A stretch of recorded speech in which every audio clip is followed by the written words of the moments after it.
And from the top. At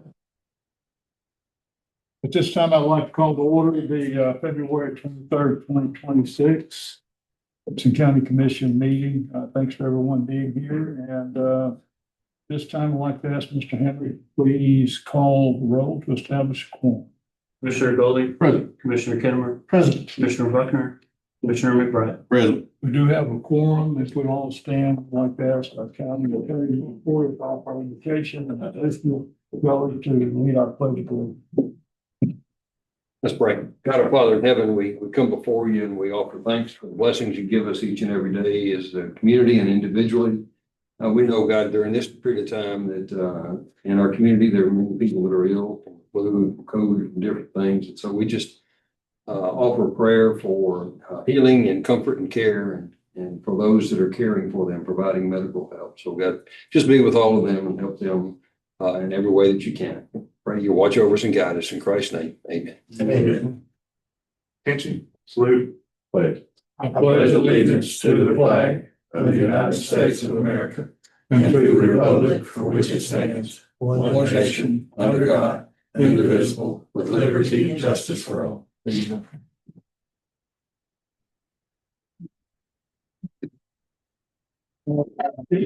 in your packet. We have items in our business portion of the meeting, and we have two items for discussion in our work session tonight. So with that, do I have one? By the way, one of the things that we have been asked to do is to take the item regarding high top property off tonight's agenda and move it to our next meeting, and we will do that and place it in the work session for our next meeting. So with that, do I have a motion to approve the February 23, 2026 agenda amended to remove work session item 7A2 high top property? Make a motion. We have a motion. Do we have a second? Second. We have a second. All in favor, say aye. Aye. Motion carries. Any awards, presentations, none denied. Any public comment? None. So with that, we will move into the business portion of the meeting. First item on the agenda is the minutes for our February the 9th meeting. So do I have a motion to adopt the minutes for the February 9th, 2026 meeting work session? Motion. We have a motion. Have a second? Second. Any questions, discussions? Not all in favor, say aye. Aye. Motion carries. Thank you. Our last meeting, Doug Parrish, our park director, had requested that we surplus a 1997 Ford F-150 pickup. So his email is in the packet requesting that. We did have a discussion in our last work session. So do I have a motion to approve the surplus of the 1997 Ford F-150 parks department? Motion. Have a second? Have a second on any questions? If not, all in favor say aye. Aye. Motion carries. Thank you. Also, in the last meeting, we have been requested to consider placing road markers on County Road 17. And so we had a discussion regarding that. The price for that to cover the 9.2 miles, it would be $7,926.20. We approved that motion last meeting, but we do need to do a budget amendment tonight for that. And the budget amendment would be to our Fund 119, and that budget amendment would be to increase the expenditure of that fund by the $7,926.20. So do I have a motion to approve the budget amendment for the County Road 17 pavement markers by increasing Fund 119 expenditure account by $7,926.20? Make a motion. We have a motion. Have a second? Second. Have a second. Any questions, discussion? Not all in favor, say aye. Aye. Motion carries. Thank you. Tonight, we also need to appoint one individual to serve on the Department of Human Resource Board. We have an opening for one unexpired term. We do have 9 applicants. Those applicants include Alicia Woodrow, Michael Proctor, Heather Andrews, Tanya Newman, Tony Baker, Teresa Johnson, Corey Palmer, John Crabtree, and Samuel Houston. You do have the request for their consideration as well as those that submitted information in your packet.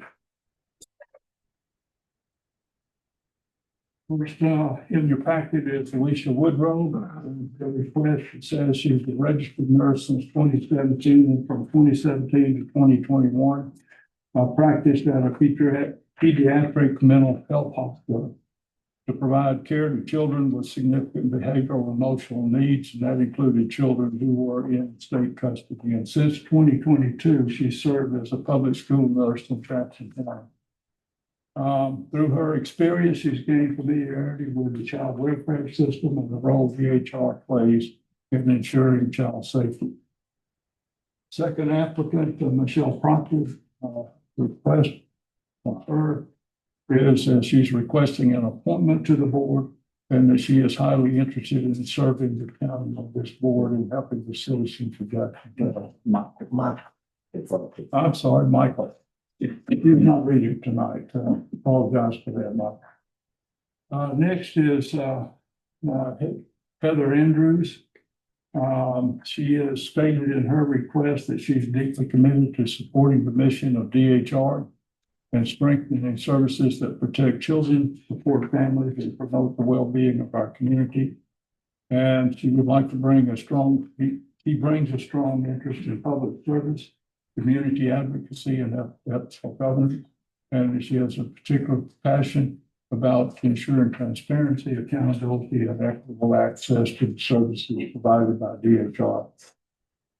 Also in your packet is a letter of interest from Tanya Newman, as well as a resume that she has attached to her letter.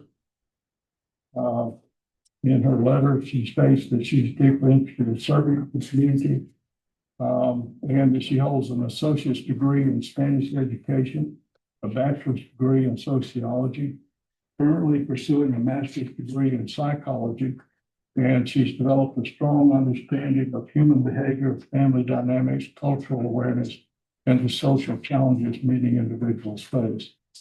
And she states that her background in sociology has given her insight into how social systems impact everyday life, while the psychology studies continue to strengthen the understanding of mental health, resilience, and the importance of supportive services. She has attached a resume of experience and education to her request.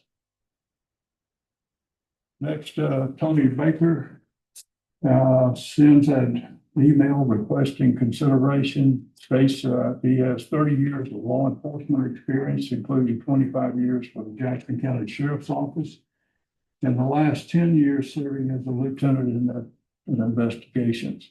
And during his career, worked numerous cases involving DHR related to children, families, and vulnerable individuals that gives him a strong understanding of the importance of DHR. Next applicant, Teresa Johnson, has submitted a list of work experiences that include sales associate, medical receptionist, medical assistant reception, cashier, sales associate, administrative assistant, receptionist, and others. And she also submitted a list of skills that would be appropriate for the DHR appointment. Next applicant, Corey Palmer, has submitted a letter of request as well as several letters of recommendation. He states he's a lifelong resident of Jackson County with over 30 years of community service. His professional expertise, he holds a degree in business management and a technical degree in HVAC. He is a certified trust-based relational intervention practitioner and trainer, and it allows him to train others in evidence-based trauma-informed care which is a critical asset for advising the DHR policy and supporting county families.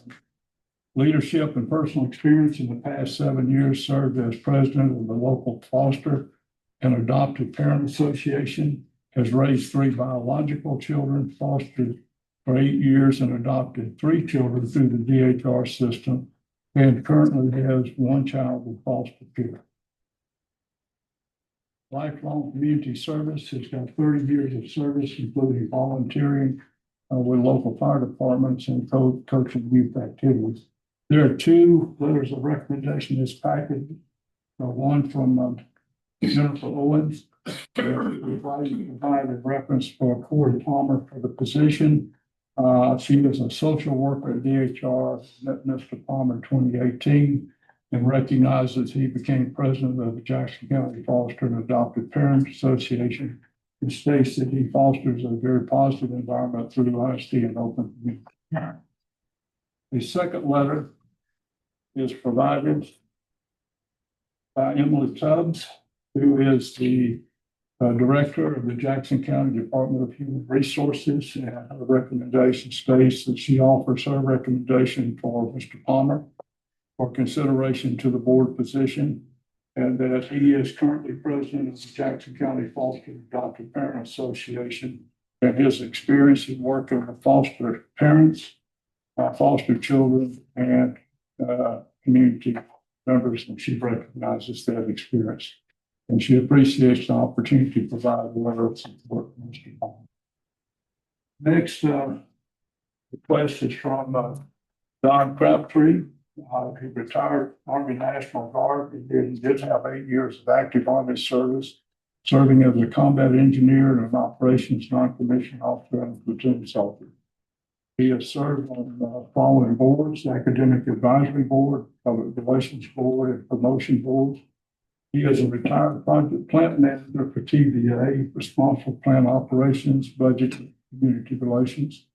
And he has served with TVA on several boards, including environmental compliance, safety and health, fuel and fuel handling, operations, training and documentations. And he has served on public boards to include the Bridgeport Zoning and Planning Board and the Bridgeport Housing Authority. Next applicant is Mr. Samuel Houston. He has submitted a resume that includes he has been an educator for over 25 years of experience in fostering positive learning environments and empowering students, adept at adapting to diverse learning needs and creating tailored educational experience.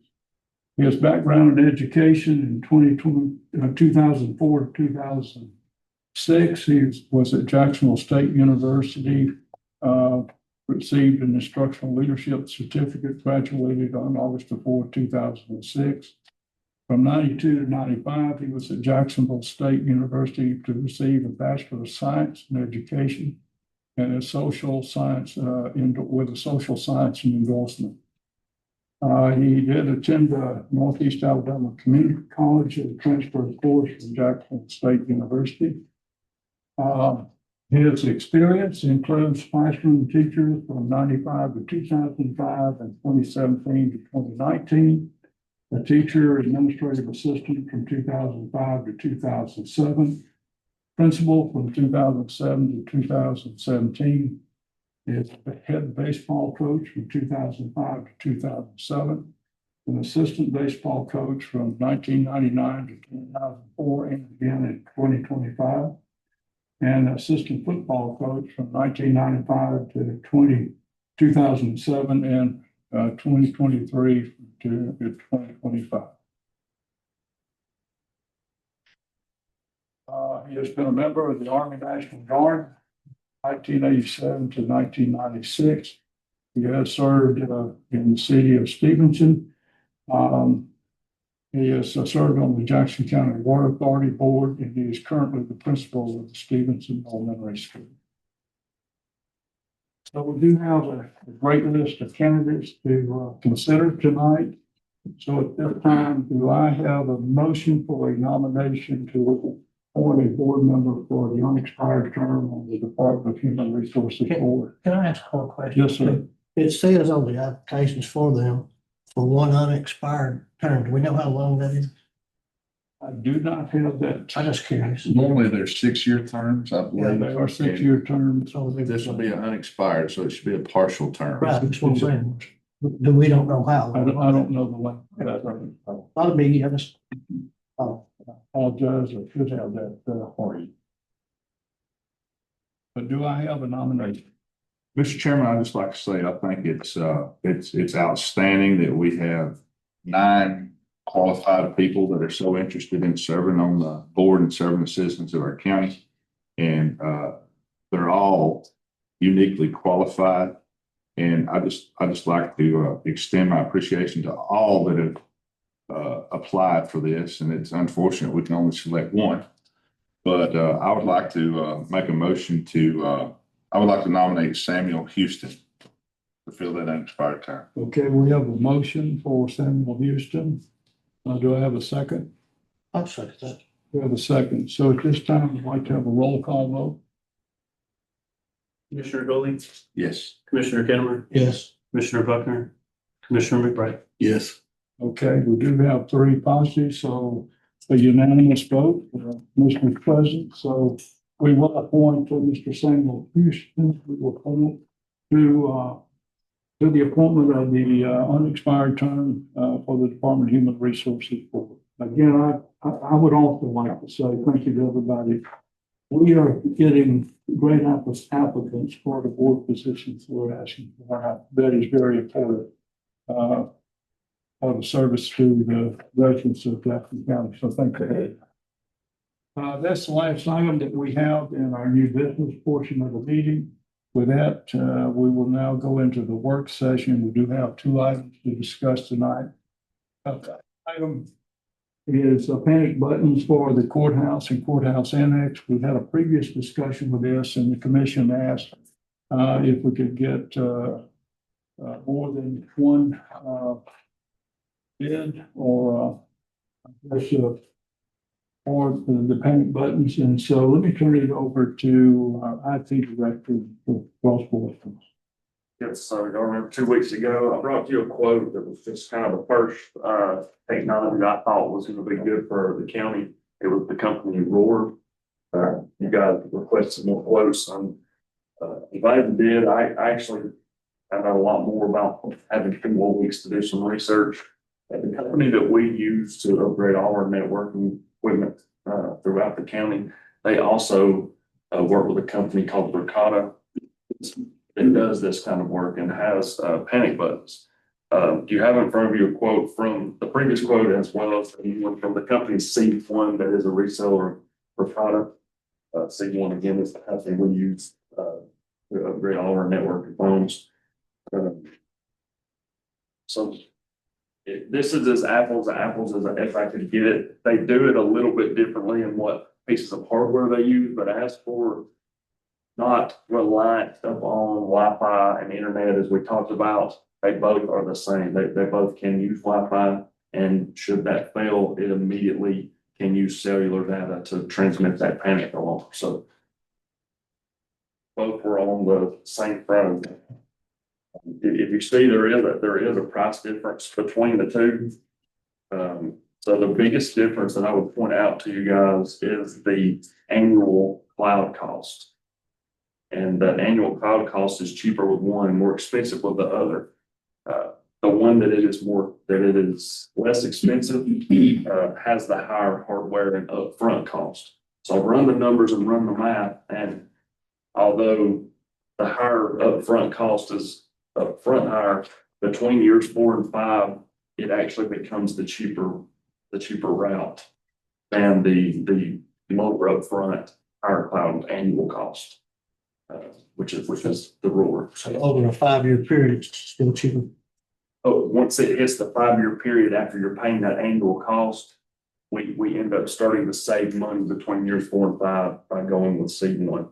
I'll also add with C1, this is going to be my recommendation to y'all guys. I'm going to switch my recommendation to C1 because the Spurcata company also is a company that in the future should the funds become available and we look to upgrade our doors and cameras ever again, this all can be tied in together so that with the click of that panic button, it immediately can do whatever we want, as in lock down doors, record with cameras, and there's eventually an all-in-one system that can go along with this that I think will be good for the county in the future. And so if we could go ahead and start with that route, I think it's my recommendation that we go with C1. Both are very good companies and both are a very good product that work the same way. And I would be confident in either one of them. But my recommendation is C1. But you're telling us that you're proposing an initial plus 5 years of service. Is what we've asked both these companies to do. We've asked for initial in 1 year of service. Okay. I just ran the math for 5 years in advance of us paying that annual fee. Since C1's annual fee is cheaper, you end up paying less over 5 years. Okay. Long term. Okay. Other questions? I'll add that this equipment is 10-year warranty equipment. So that's kind of a life cycle of this system.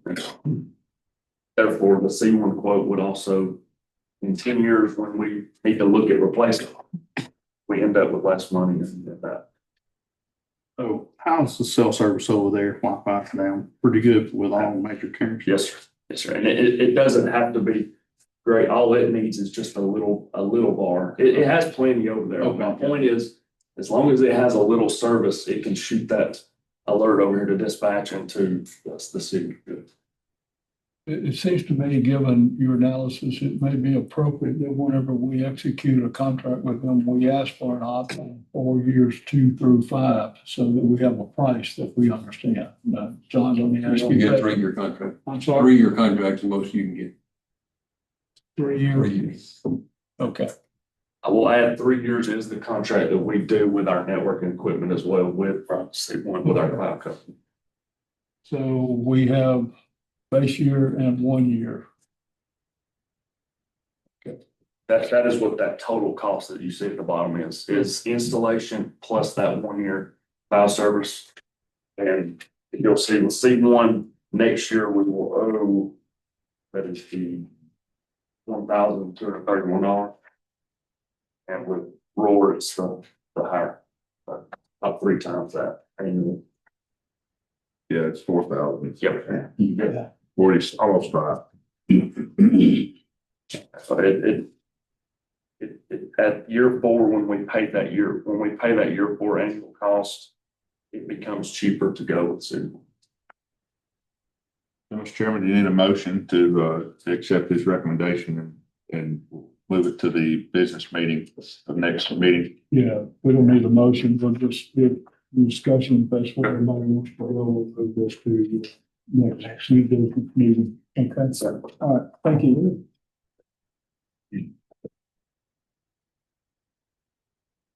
Next item is the placement of the 250-year National Memorial Tree.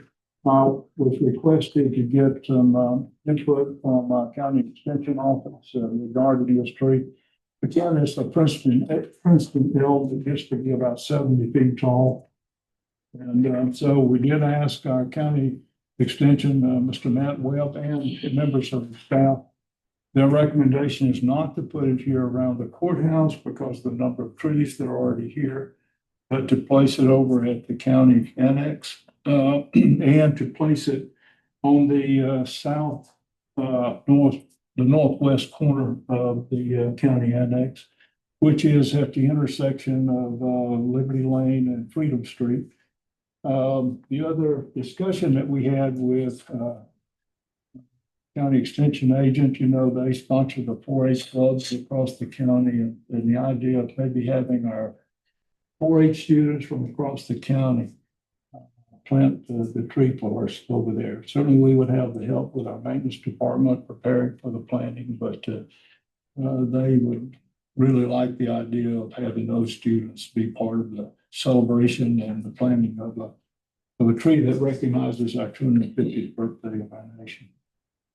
So I don't think we need anything, John, tonight with that. It's just information for you, but that's the recommendation. And if everybody's okay, we'll proceed. We did proceed from the last meeting to submit a request that we do receive a tree.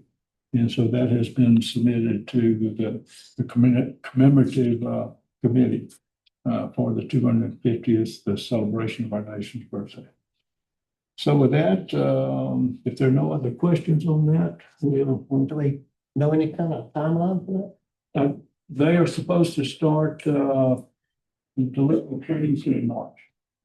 So I think that's a good time to get a tree planted before we get to the heat of the summer. So they'll notify us when ours is done.